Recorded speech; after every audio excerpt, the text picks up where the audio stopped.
The dust hung heavy in the afternoon heat, turning Dry Creek the color of old bone. Every board, boot, and breath wore a thin film of grit. The air tasted like sand and secrets. What passed for a town square, just trampled earth between the general store and the saloon, was packed tight. Men in cracked leather chaps and sweat-stained hats clustered in knots, voices rising and dipping like heat waves. Women in faded calico stood along the edges, children pressed to their skirts. Curiosity dragged everyone here for the same grim reason. Sheriff McKenna held the center like a stage. His badge flashed hard in the sun. His stare said the law began and ended with him. Beside him, chained like a spectacle, stood a man who drew fear and fascination in equal measure. Tall, broad-shouldered, skin bronzed by sun and bloodline. No iron could shrink his pride. His dark hair fell past his shoulders. Raw grooves ringed his wrists where the rusted shackles bit deep. Still, his chin stayed high. "Step right up," the sheriff barked. Voice part showman, part judge. "Got ourselves a genuine wild one. Caught him stealing horses from the Matt Ranch. Judge says he's to be sold to cover damages." A restless murmur rippled through the crowd like a thrown stone on water. "Savage," someone spat. "Beast," another snapped. The words flew like gravel. He didn't flinch. His dark eyes swept the faces, calm, so calm it rattled them more than fury ever could. $50 to start," McKenna called. "Who'll give me 50 for this strong back?" "Mines. Breaking horses, you know. These savages are good with animals." A voice cut through the heat like a rifle crack. "Don't hurt him." Heads turned as one. A woman stepped forward through the parting crowd, a brown dress washed thin by years. Auburn hair pulled tight, green eyes on fire. Clara Whitford. Widow, stubborn, alone on a failing ranch. "I'll buy him," she said. Her hands trembled. Her voice did not. Silence fell so hard even the wind listened. McKenna's mustache twitched with a smirk. "Now, Mrs. Whitford, this ain't charity. This here's dangerous. I said I'll buy him." She drew out a worn purse, untied a cloth bundle and held it up. The coins clinked like tiny bells of defiance. "Here's $70. Everything I have." The crowd erupted. "Clara, have you lost your mind?" Mrs. Patterson gasped. "You can't bring that creature home," someone shouted. "A savage!" Clara's jaw locked. "Call him savage all you want," she said, eyes never leaving the man in chains. "I see a man worth saving." Something flickered in his gaze, then surprise. Maybe. Or something deeper finally allowed to breathe. The sheriff shifted, suddenly less sure of his stage. "Mrs. Whitford, I got a responsibility to this town." "You have a responsibility to the law," she cut in. "The judge said he was to be sold. I'm buying unless my money's no good because I'm a woman." That landed like a slap. McKenna reddened. He couldn't argue without tripping over the very law he waved like a flag. "Fine," he growled, snatching the bundle. He counted slow, hoping to catch her short. He didn't. His scowl sank deeper. "Bill of sale at my office. You can collect it and him in an hour." "I'll take him now," Clara said. "Now, see here. I've paid. He's my property, as you so crudely put it. I'll take him now. Or you can explain to Judge Harrison why you held him after the sale." The judge's name ended the debate. With clear reluctance, McKenna pulled a key and freed the shackles at the man's ankles, leaving his wrists bound. "The rest come off when I have the bill of sale," Clara said evenly. Then, softer, to the man, "Come with me." He studied her, as if measuring a puzzle, then dipped his head, dignity intact, and stepped forward. As they moved, the crowd split, like the Red Sea, without an ounce of reverence. Shock, disgust, moral outrage painted every face. "You'll regret this, Clara," Mrs. Patterson called. "The only thing I'd regret," Clara answered, voice carrying, "is standing by while you all treat a human being like livestock." Old Samuel Turner, the blacksmith, shook his head. "That woman's going to get herself killed," he muttered. "Them savages can't be civilized." Young Tom Bradley watched them go, thoughtful. "Maybe," he murmured. "It's our nature that needs civilizing. His father cuffed his ear. "Don't talk like that. You'll get run out or worse." On the walk to the sheriff's office, judgment pressed down like a yoke. Clara had carried heavier grief, debt, pitying looks. All of it had trained her for this moment. She glanced sideways. Despite the chains, he moved with controlled grace. Strength leashed. Up close, the lines on his face spoke of hard years. Not defeat. "I'm Clara," she said quietly, not expecting an answer. He really looked at her then, and in his eyes she saw intelligence and the weariness of long storms. They entered the squat office that doubled as jail. McKenna scratched out the bill with noisy reluctance. "You sure?" he asked. "One last try. I can find someone better suited to handle. Just write it, Sheriff." He stamped it hard, like punishment. "There. May the Lord help you." "The keys," she said. With a disgusted snort, he tossed her the key to the wrist irons.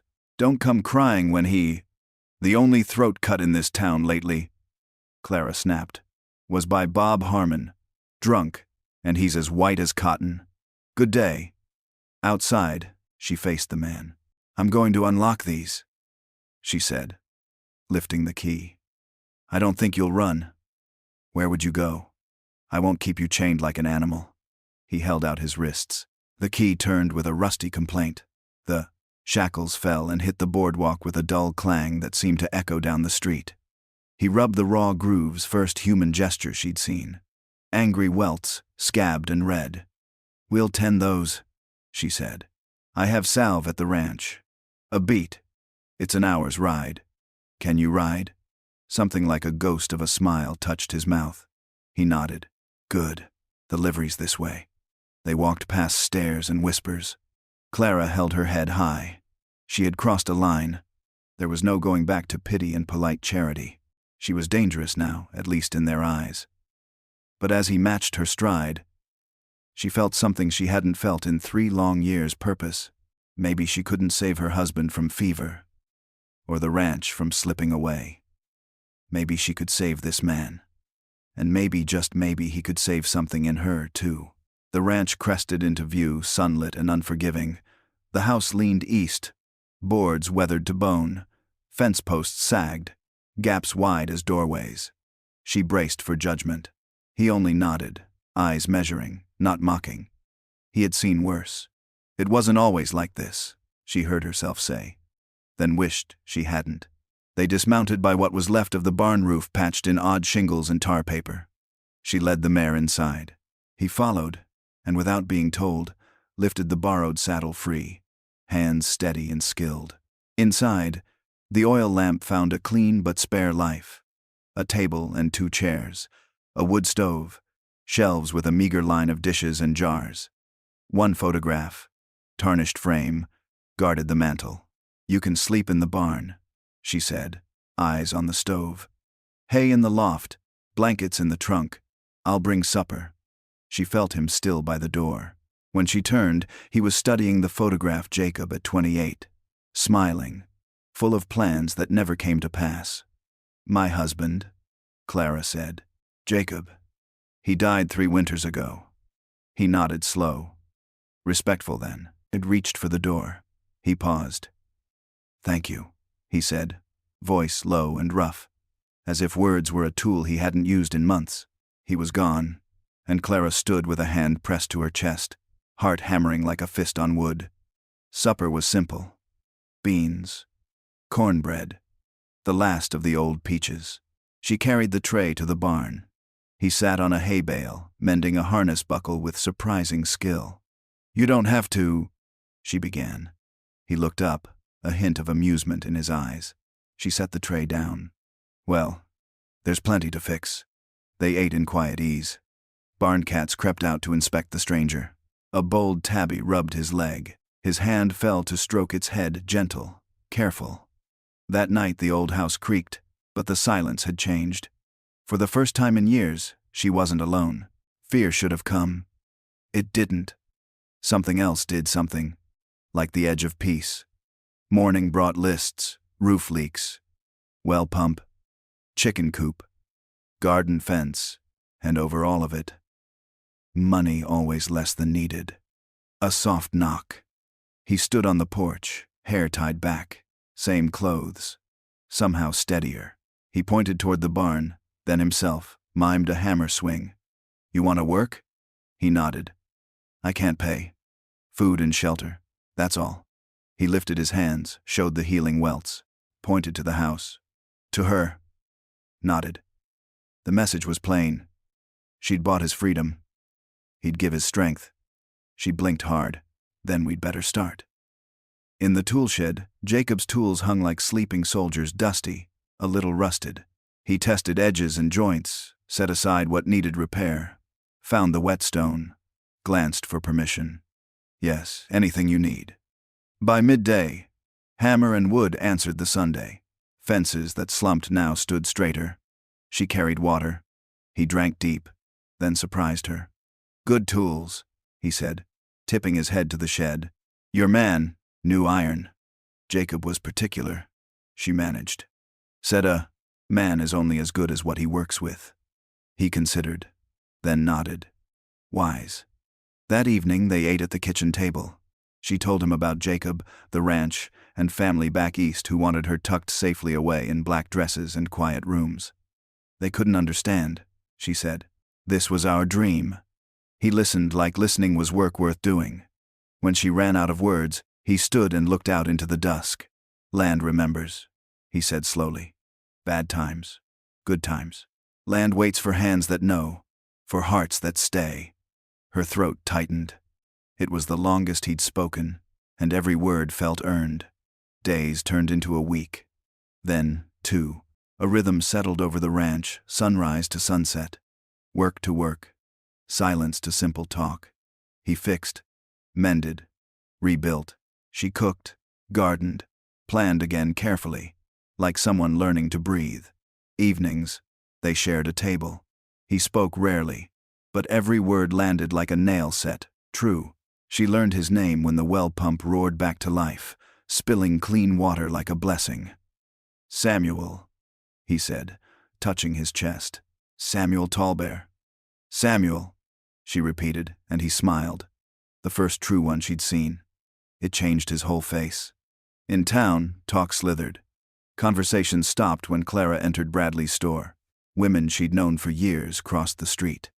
Only young Tom Bradley met her eyes and slipped an extra apple into her bag when his father turned. "They're saying things," Tom warned softly. "Ugly things about you and him." "Let them talk," Clara said, chin high. "Be careful," he whispered. "Some men are planning to ride out to make sure you're safe." "Tell them I'm safer than I've been in years," she said. "And if they step on my land uninvited, they'll meet Jacob's shotgun." That night she took the shotgun down, cleaned it, loaded it. Her hands barely shook. Morning. Samuel saw it by the door. He nodded grim, understanding, and worked closer to the house. A hammer now rode his belt like a quiet warning. The test came fast. Clara was in the garden when she heard horses. 3, 4. The gate creaked. She kept weeding, heart steady on purpose alone. Clara Whitford. Dale Morrison. Largest ranch. Coldest eyes. He dismounted slow, hand resting easy on his pistol. Beside him, the Harmon brothers mean on a good day. And Sheriff McKenna, looking like a man who wished he'd stayed home. "As you see, Mr. Morrison, I'm perfectly well," Clara said, rising, voice cool. "Now, Clara," Morrison drawled, stepping closer. "Folks are concerned, a woman alone with a savage. His name is Samuel." The words hit like glass. "And I'm not alone exactly as you've pointed out." "You've lost your senses," Morrison snapped, mask slipping. "I'm prepared to help. I'll take that creature off your hands and buy this land fair price. You go back east, start fresh. My land is not for sale. Everything's for sale," he said, smile thin. "It's only price." "Get off my property," Clara said, quiet, dangerous. Morrison shifted. And Samuel was suddenly there, silent, a step behind her shoulder, hammer catching the Sunday. The Harmon brothers reached for guns, but McKenna barked. "Hold. The lady asked you to leave," the sheriff said. Something in him had shifted too. "The law backs her." Morrison's face went red. "You're taking her side with..." I'm taking the law's side, McKenna cut in. And the law says a person rules their own land. A long, sour beat. Then Morrison swung into the saddle. This isn't over, he warned. When that savage shows his true nature, and he will, don't expect decent folks to help. They thundered off, leaving dust and threats. Clara's knees went soft. Samuel's hand found her elbow steady, gentle. Thank you, she whispered. He shook his head. You stand for me, he said simply. I stand for you. That night, she couldn't send him to the barn. There's a room off the kitchen, she said, flustered. It's empty. You'd be closer. He understood. For the first time since Jacob died, someone else slept under her roof. She slept. Truly slept. Samuel lay awake a while, listening to a house breathe like a living thing. He made a vow in the quiet. He would not fail the woman who saw a man where others saw a target. The ride from town had been quiet the day she first brought him, leather creaking, hooves tapping. She remembered how he sat the mare straight-backed, eyes always moving. At the creek, he dismounted carefully, favoring his left side. He cupped water with both hands, drank like it was holy, like he was greeting the land. Water knows, he said when she caught his eye. Clean heart, clean water. You speak English well, she said. His face shadowed. Mission school, he answered, dry as dust. They say, make us civilized. What should I call you? She asked after a long pause. I don't even know your name. Samuel, he said. They give me that at mission. My people. He touched his chest. Tallbear. Samuel Tallbear. She tried it. Samuel Tallbear. It felt right. You are not afraid, he said, not a question. Should I be? Others fear, he said. They see savage. You see, he searched for words. You see, man. I do, Clara said simply. He shifted, winced. She saw the pain he tried to hide. You're hurt, he shrugged. She lifted the torn shirt before he could refuse. Bruises bloomed in ugly colors. Old scars thick as rope crossed his back. Who did this? She asked, already knowing. Does not matter, he said. It matters to me. He studied her like she was something new. Strange woman. He murmured. Buy man like horse, worry for his pain. I didn't buy a man, she said firmly. I bought your freedom. There's a difference. They rode on. She talked to fill the heavy, quiet property lines, taxes, the grove where Jacob had proposed. He listened fully like no one had in years. At the ridge, the ranch spilled into view, every flaw lit up. It's not much, she said. It needs more work than one person can manage. He surveyed it all. Nodded once. Good bones, he said. Land wants to live, just needs. His hands opened like a flower. Care, she offered. Yes, care. They reached the gate, or what was left of it. Samuel froze. He pointed at fresh tracks. 3 horses, recent. Morrison, Clara said grimly. They rounded the barn. 3 horses at her porch. Morrison and 2 hands, lounging like kings. Afternoon, Clara, he said, too sweet. Heard about your purchase. Came to make sure you hadn't lost your mind. My mind is sound, she said. Thank you. Only a woman who's lost her senses brings a savage onto her land. He sneered. His name is Samuel, Clara said. Ice cold. He's here to work. Unless you've come to fix my fences and mend my roof, kindly mind your own business. Morrison flushed.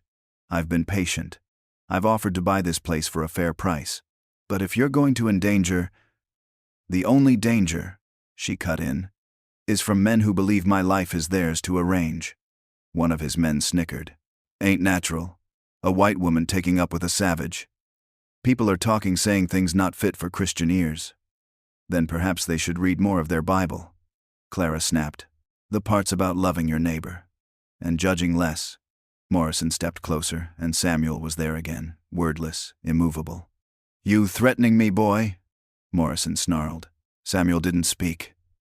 He didn't have to. That's enough, Clara said. Leave. This ain't over, he warned. When he shows his true nature, get off my land. They left in a spray of dust. Clara shook. Samuel fetched water, pressed a tin cup into her hands. "This, because of me," he said. "I go. Trouble goes." "No," she said, too sharp. Then softer. "No. Trouble came long before you. Morrison's been circling since Jacob died. You're just his excuse." "Why you do this?" he asked after a moment. "Buy freedom for stranger." She stared at her hands. "I watched Jacob die for 3 days. Fever. Nothing I could do. I couldn't save him." She met his eyes. "But I could save you." He nodded once. "Yes." She stood. "Come. I'll show you your room. Then supper." She waited until his gaze lifted to hers. "Tomorrow, we start fixing this place together." He nodded. Hope a thin, bright thing flickered in his eyes. That night, the ranch felt less empty. The silence lost its edge. Across the table, he ate with careful grace, as if honoring the food. "Tomorrow we'll need supplies," she said. "Nails. Maybe lumber." She remembered her empty purse and fell quiet. He set a small leather pouch on the table. Silver coins gleamed inside. "Before jail," he said. "Hidden. They not find. I can't take your money." "For ranch," he said. "For us. Us." The word warmed her from the inside out. Later. She paused at the window. A soft light glowed in the barn. For the first time in years, tomorrow felt like something to reach for. Dawn found him splitting wood, bare-backed, muscles working under skin still marked by fading bruises. She handed him coffee. "Today we fix fence?" he asked, nodding toward the leaning line. "That would be good," she said. "I'm not much help with the heavy work, Jacob always." "You know other things," he said. "Garden. Chickens. House. Takes 2, and kinds of strength." It was more than he usually said at once. It landed where it mattered. They worked in easy rhythm. He dug. She steadied. By noon, the heat pressed down and they took shade. "My father would have liked this land," Samuel said suddenly. "He say land that grows sage and cedar has strong spirit." "Is he?" she asked gently. "Gone," Samuel said. "Many winters. Soldiers came. Said we must move. Father said no. Sacred land." Silence stretched. She covered his hand with hers. "I'm sorry." He looked at her pale hand on his darker skin. "You have soft heart," he said. "Dangerous in hard world." "Maybe," she said. "I'd rather keep it soft than lose it." By late afternoon, a long stretch of fence stood straight. Pride, sharp and bright, rose in her chest for the first time in years. A rider approached young Tom Bradley, dusty, earnest. "Mrs. Whitford," he called. "I've got something." He dismounted, glancing at Samuel, and managed a nod. This came on the stage. From Chicago. Her sister's handwriting. Hands trembling.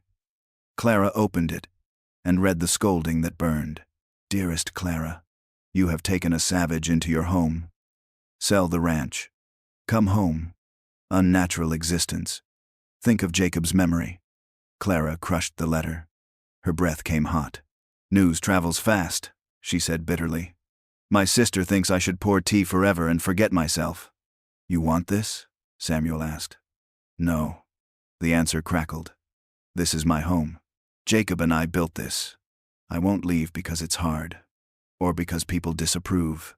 Not alone now," Samuel said quietly. She looked at him. Sweat. Dirt. The strength he'd poured into her land, and something shifted in her chest. "No," she said softly. "Not alone." The letter from Chicago stayed on the table like a wound. Clara tried to ignore it, but the words clung like burrs, unnatural.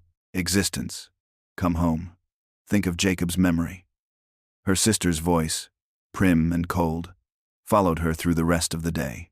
That evening, while she kneaded bread, Samuel sharpened tools outside. The steady scrape of metal on stone calmed her nerves more than prayer ever had. "You're quiet," he said when he stepped into the lamplight. "Family letter," Clara admitted. "Full of opinions I didn't ask for." Samuel tilted his head. "Family love can cut deep." "Yes," she sighed. "They call it love, but it feels more like a rope around my neck." He nodded slowly, understanding more than words could hold. The next morning broke sharp and bright. Clara carried coffee to the barn and found Samuel already at work mending a cracked beam. His dark hair caught the sunlight, and for a heartbeat she forgot the ache in her chest. "You rise with the sun," she said, handing him the cup. "Sun waits for no one," he answered, a faint smile touching his lips. Midday brought an unexpected knock at the gate. Ingrid and Lars Olsen arrived in their rattling wagon, faces set with purpose.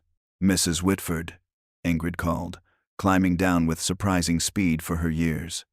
"We heard of last night's visitors, Blackwood and his torches. We bring food and a rifle." Clara blinked.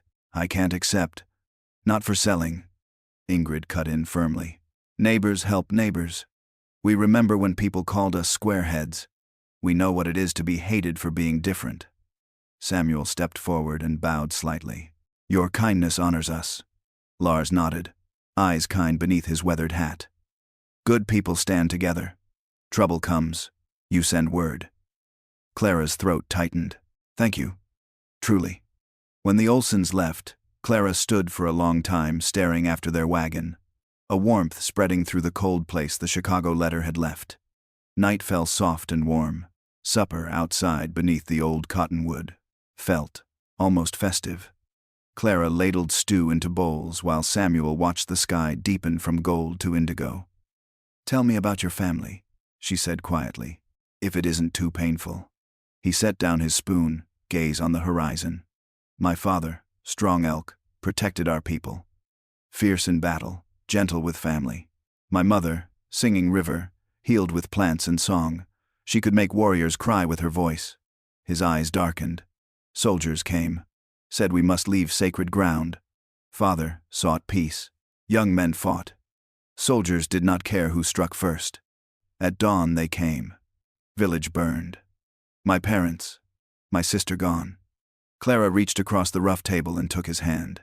"I'm so sorry." He turned his palm upward, interlacing their fingers. "I hunted soldiers 3 days, mad with grief. But when I found them, I saw children with them. If I kill, I become what they say I am." I turned away, but emptiness stayed. Tears blurred Clara's vision. "I lost Jacob to fever. 3 days. Nothing I did could stop it. After he died, everyone told me to sell the ranch, go back east. But I couldn't.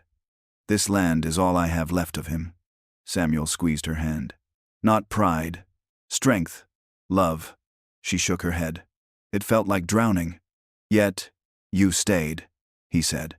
"That is courage." As darkness thickened, they moved to the porch steps.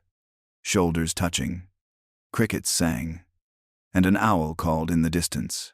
"Since Jacob died," Clara whispered, "my heart turned to stone. I lived, but I wasn't alive. And now?" Samuel asked softly. "Now I wake looking forward to morning coffee, to working beside you." He lifted their joined hands and brushed his lips across her knuckles. "You saved me, Clara. Not just from chains, from emptiness." "We saved each other," she murmured. Days passed in a gentle blur of work and small joys. Samuel taught Clara words from his language. Water, sky, earth, and sang low. Songs that soothed the horses.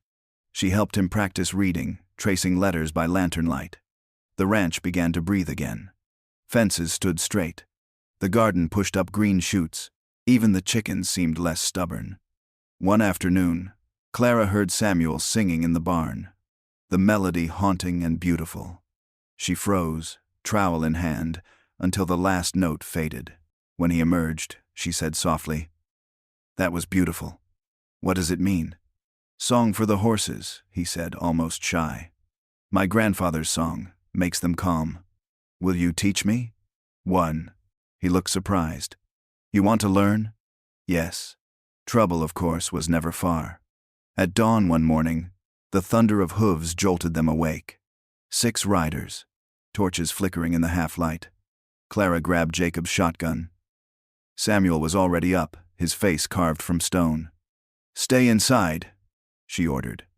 "No," he said, voice hard. "We stand together." They stepped onto the porch as the men drew up. Reverend Blackwood led them, black coat flapping like a crow's wings. "Mrs. Whitford," he called with false solemnity, "we've come to save your soul. Send this heathen away before God's judgment falls." Clara kept the gun low but visible. "You ride with torches in the dark and call yourselves godly? Shame on every one of you," Jim Harmon spat. "Doesn't matter where he sleeps. Ain't natural. A white woman with a savage.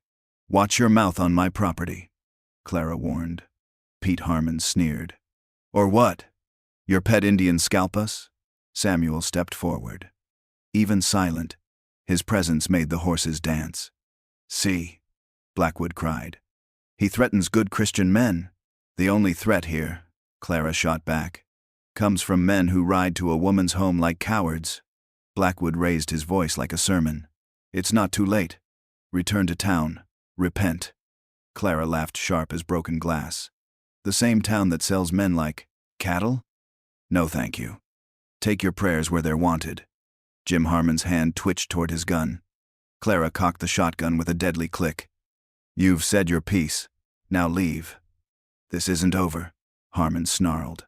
"Morrison's got plans for this land." "Morrison can go to hell," Clara said coldly.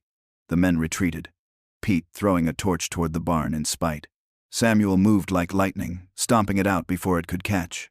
When the dust settled, Clara lowered the gun, arms shaking. "You spoke true words," Samuel said quietly. "Strong words. Maybe," she whispered. "But they'll be back." "Yes," he agreed. "But not tonight." The next afternoon smoke rose on the eastern horizon. Clara and Samuel ran toward it, hearts pounding. The Garrett's barn burned like a furnace. Children screamed. Martha Garrett cried, "Emma's still inside!" Before anyone could stop him, Samuel sprinted into the inferno. The roof groaned. Flames roared. Seconds dragged like hours. Then Samuel emerged, shirt scorched, face blackened, carrying a coughing child in his arms. A cheer broke through the panic. Martha grabbed her daughter, sobbing thanks.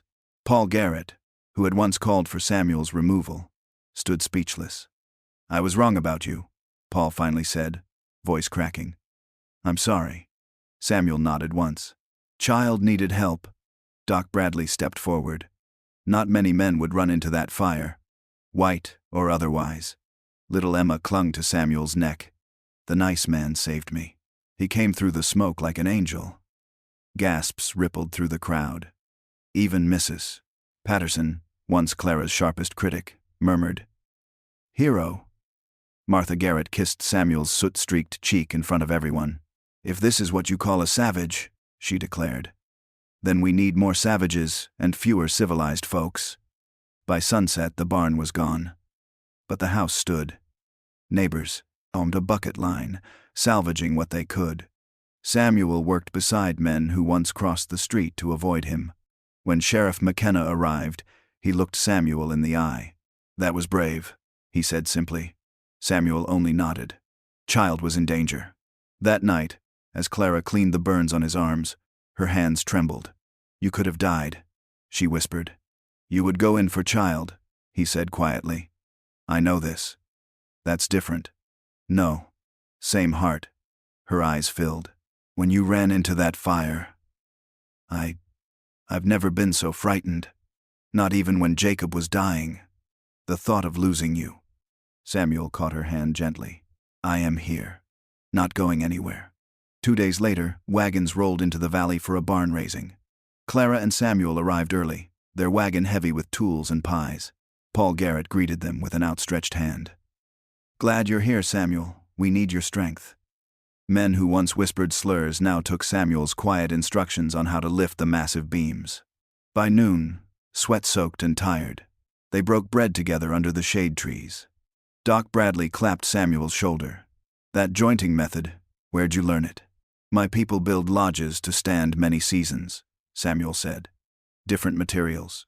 Same principles." Even McKenna nodded. Good knowledge to have. By evening, the barn stood strong against the sunset. Paul Garrett climbed a plank platform and raised a cup of cider. "Neighbors," he called. "Today we built more than a barn. We built understanding. Last week I let fear guide me. I was wrong. Samuel Tallbear risked his life for my child, and worked harder than any man here. I say we welcome him as a true neighbor. Here, here, voices answered. Applause rolled like thunder. Samuel froze, overwhelmed. Clara slipped her hand into his. He squeezed it, grounding himself. Speech, someone shouted. Samuel stepped forward, quiet dignity, drawing every ear. Thank you, he said. Today we raise barn. But also we raise hearts. We share same sun, same rain, same love for children. These things make us same more than skin makes us different.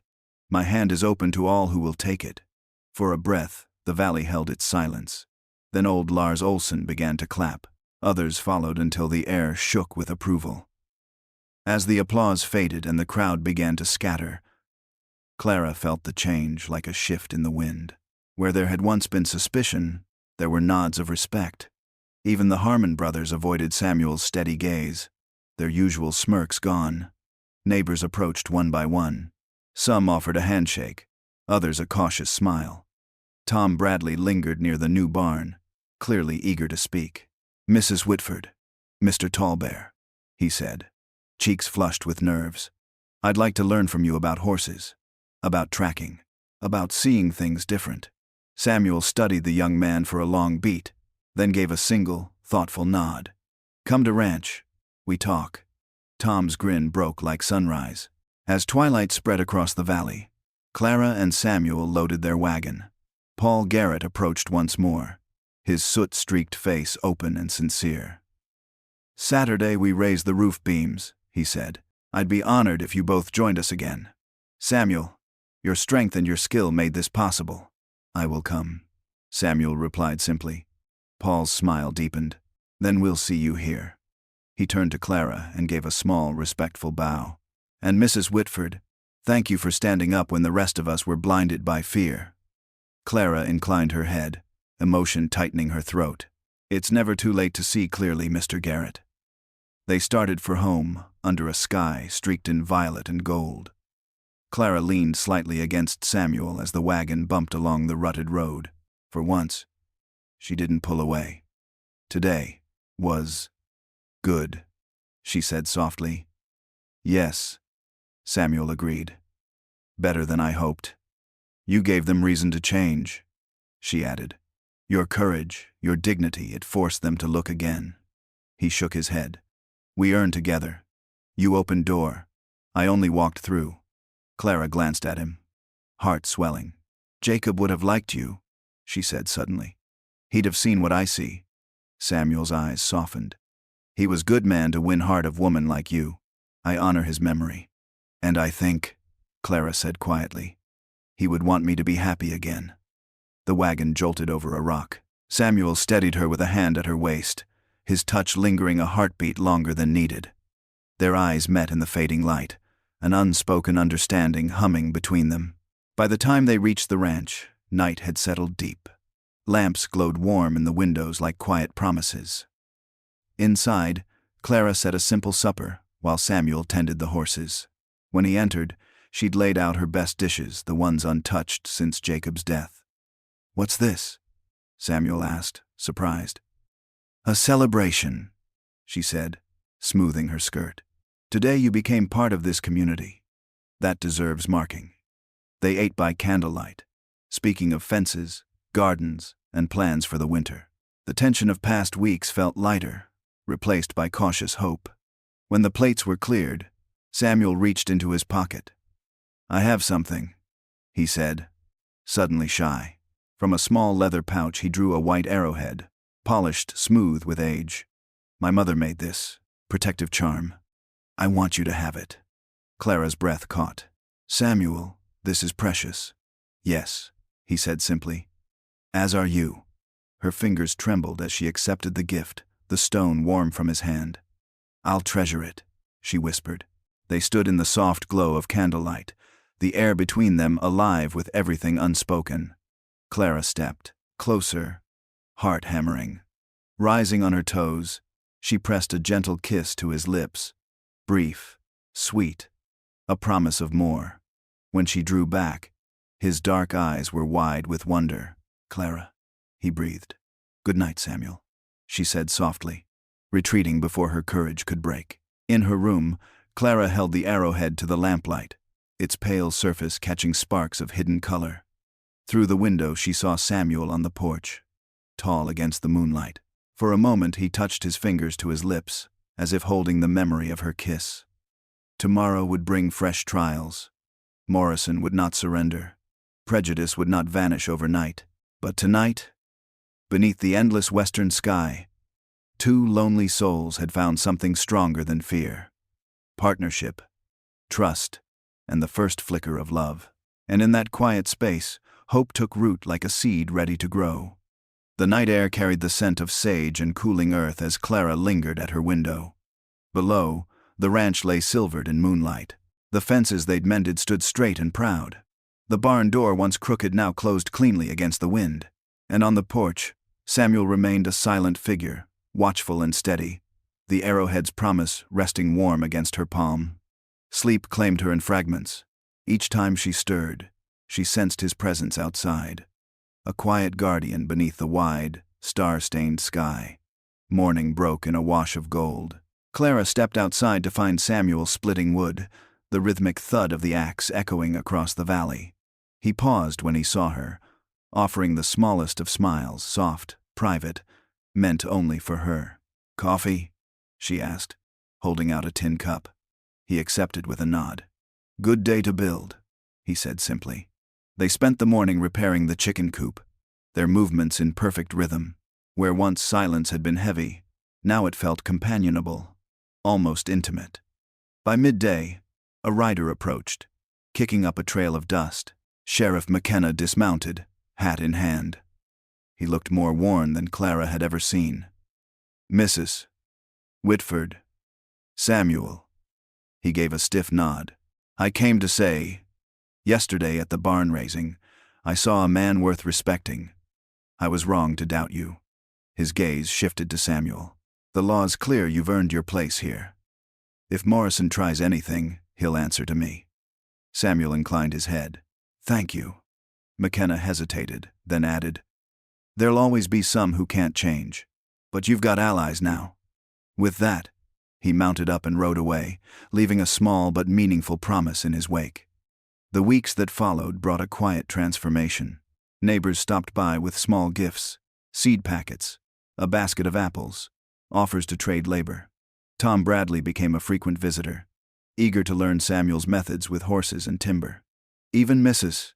Patterson, once the loudest critic, brought a jar of preserves and a stiff but genuine apology. Each gesture was a tiny crack in the wall that had once surrounded them. One crisp autumn evening, Clara and Samuel walked the pasture at sunset. The sky blazed with streaks of crimson and gold. The air smelled of wood smoke and new possibilities. "Land feels different," Samuel said, his deep voice carrying in the stillness. "Like it breathes easier." "It does," Clara agreed. "Because of you." He stopped, turning to face her fully. "Because of us." The words hung between them, simple, undeniable. Clara felt the warmth of his gaze like sunlight. "Samuel, this ranch was Jacob's dream. For a long time I thought I had to guard it alone. But now," her voice faltered, "now it feels like home again. A living home." Samuel reached out, rough fingers brushing hers. "Home is where hearts choose to stay." She stepped closer, heart pounding. "Then stay."